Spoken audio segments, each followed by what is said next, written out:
Don't do sum like this. Instead, sum like this.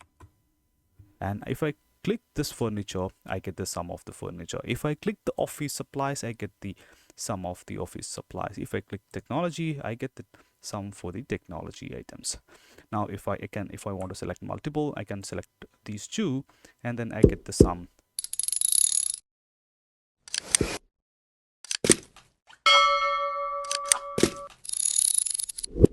Let me explain.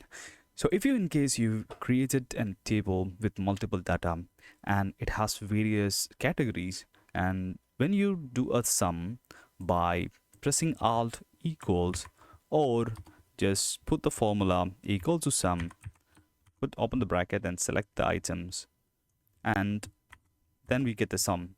Now in this case, what happens is if you filtered any of the category, your sum will go off. So you will not get the sum when you filter items individually or by together. Let me explain to you. So if I select two items, I'll not get the sum over here.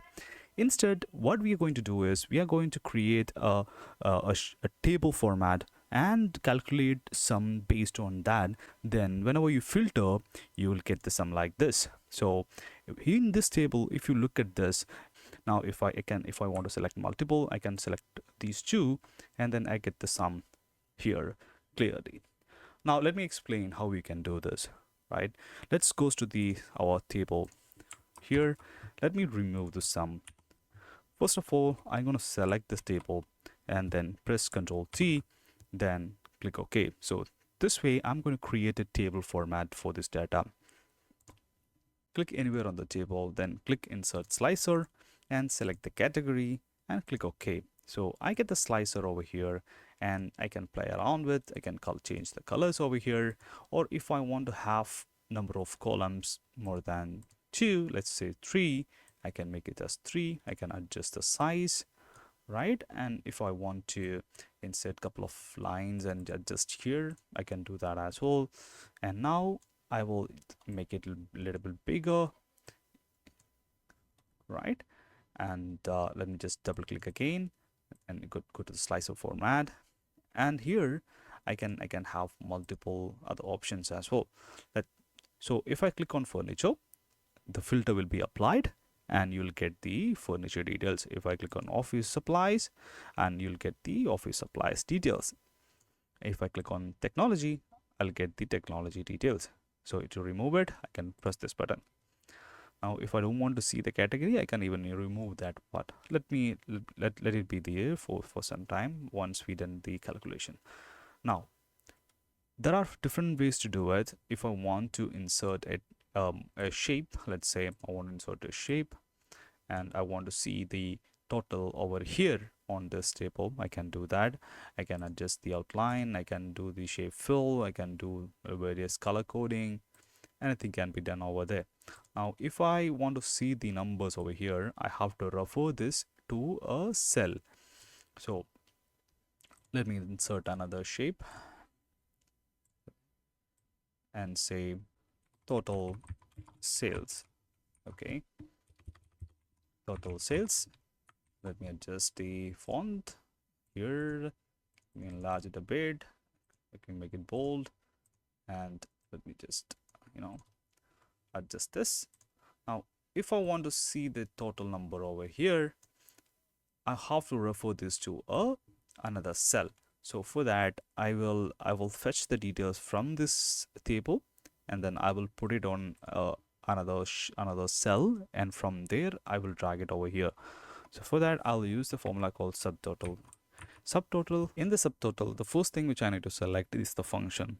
Function number is referred to a formula which need to be applied. For example, if I select 1, it'll do the average. If I select 2, then it'll be count. Similarly, all these are available. So I'm going to do Sun09 as a sum. This is the formula which I'm going to use it. Now what I'm going to do is I'm going to select all these cells and then press OK. Now you can see instead of showing the cell reference, it's showing table because this is a table format. Once you apply to a table format, it becomes dynamic, which means you create a new row or new column, the table format will be automatically applied. So what does it means is, if you have any the new item which I added to this table, then automatically that item will get added to the table. I'll show you an example, post this. So I have this number over here. This number need to reflect over here. So I will do one thing. I'll double click. I'll press equal. I'll do the cell reference over here and click OK. Now let me show you how we can show the total number over here on the shape. For that, select the shape, whatever shape which you have designed, and then click on the formula bar, press equal, and then select the cell and click OK. Now I can adjust the font by, from here you can make it large, you can make it bold, you can make it at center based on your type. And if I don't want to see the fractions, I can adjust the fraction over here by pressing this icon.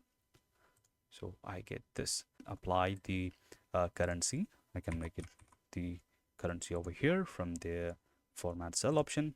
So this will appear over here. I can just readjust. Right. Now you have the total over here. I can hide this file because I don't want others to see this. So this become interactive a table by which you will able to apply the slicers or filters by clicking this icon. Let me click furniture. If I click the furniture, I can see the total over here. Or if I click office, I'll supplies and I'll get the total over here. If I click technology, I'll get this, and if I want to remove it, I can remove it from here. Now there is another method which I can calculate the sum, which is anywhere on this all, then press Control Shift and then T. If I do that, I'll get the total over here, which is similarly you can apply the filter and you can get the total. Let me insert another cell down. So if you have new entry, what you'll do is that you will go here and then click a row below. Let me just do a manual entry 15432, and then let me take this customer and paste it over here, and then instead of technology, let me do a furniture and then paste it over here. Let me do this as well, then here, and let me type an amount here. Let me do 2354, and then the time which I enter, then you can see the total get updated.